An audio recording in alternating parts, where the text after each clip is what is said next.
निवडणूक आयोगाच्या कारभारावर मुख्यमंत्री देवेंद्र फडणवीस यांनी नाराजी व्यक्त केली आहे। 24 जागांसाठी मतमोजणी पुढे ढकलणं योग्य वाटत नाही असं वक्तव्य मुख्यमंत्र्यांनी केलं, तर विरोधकांनीही निवडणूक आयोगावर तोफ टाकली आहे। पहिल्यांदाच सत्ताधारी आणि विरोधकांचं कोणत्या तरी मुद्द्यावर एकमत झाल्याचं पाहायला मिळालं।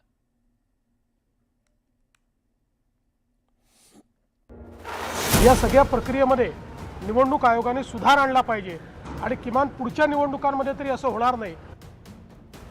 माझी पर्सनल नाराजी ही मी कालही प्रगट केलेली आहे आणि ते कायद्यावर आधारित आहे।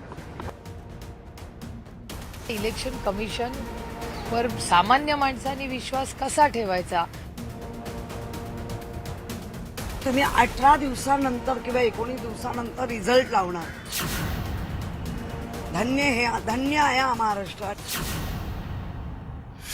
विरोधक आणि मुख्यमंत्र्यांनी निवडणूक आयोगाच्या कारभारावर नाराजी व्यक्त केली।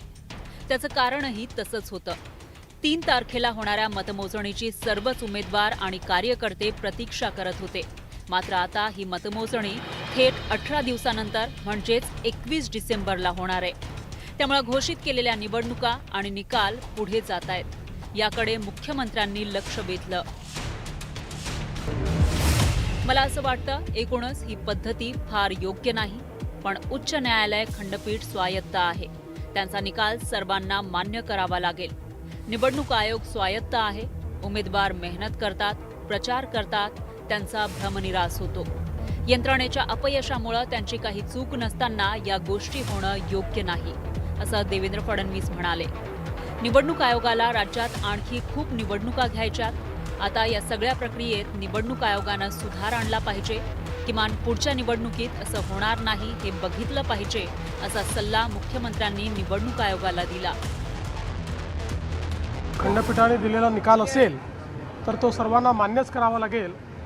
पण आता जवळपास गेले 25-30 वर्ष किंवा त्याहीपेक्षा जास्त मी स्थानिक स्वराज्य संस्थांच्या निवडणुका पाहतोय, पण असं पहिल्यांदा घडतंय की घोषित केलेल्या निवडणुका पुढे चाललेल्या आहेत, त्याचे निकाल पुढे चाललेले आहेत।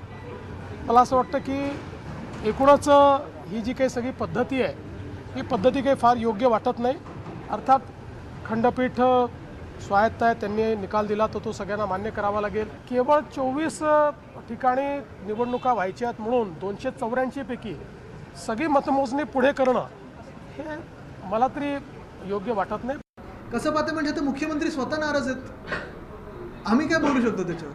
पण परत प्रश्न हाच येतो ना, मध्ये जे बूथ चालले ना सगळीकडे, 1 नेशन 1 पोल, एक बूथ आहे ना सांभाळता नाही येत आहे आणि 1 नेशन 1 पोल करायला चाललेत, कसं होणार?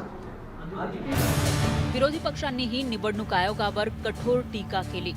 निवडणूक आयोगाचा कारभार सातत्यानं वादात सापडत असल्याबद्दल विरोधकांनी प्रचंड नाराजी व्यक्त केली। मला आश्चर्य वाटलं की माननीय मुख्यमंत्र्यांचं स्टेटमेंट ऐकूनही मला जरासं आश्चर्य वाटलं, कारण का ते राज्याचे मुख्यमंत्री आहेत। जर मुख्यमंत्र्यांनी नाराजी व्यक्त केली असेल आणि एवढी टीका केली असेल, तर जर राज्याचे मुख्यमंत्री ही जर इलेक्शन कमिशनबद्दल त्यांच्या मनात कटुता असेल, तर मग त्या इलेक्शन कमिशनवर सामान्य माणसांनी विश्वास कसा ठेवायचा हा एक मोठा प्रश्न उभा राहतो। कोर्ट पण ज्या पद्धतीने निकाल देत आहे आणि त्याच्यानंतर जी काय हालचाल राज्याची होते ते कळतच नाही लोकांना हे नेमकं चाललंय काय। त्यामुळे आज 2 तारीख आणि तुम्ही 18 दिवसानंतर किंवा 19 दिवसानंतर रिझल्ट लावणार। धन्य आहे हा महाराष्ट्र आणि धन्य आहे हा महाराष्ट्राचं सरकार। विरोधक आणि सत्ताधाऱ्यांनी निवडणूक आयोगाला खडे बोल सुनावले। निवडणूक आयोगानं प्रक्रियेत सुधारणा करावी असं मत मुख्यमंत्र्यांनी मांडलं। त्यामुळे आता तरी निवडणूक आयोगाचा कारभार सुधारेल का याकडे सगळ्यांचं लक्ष लागलंय। Bureau report, news 18 Lokmat.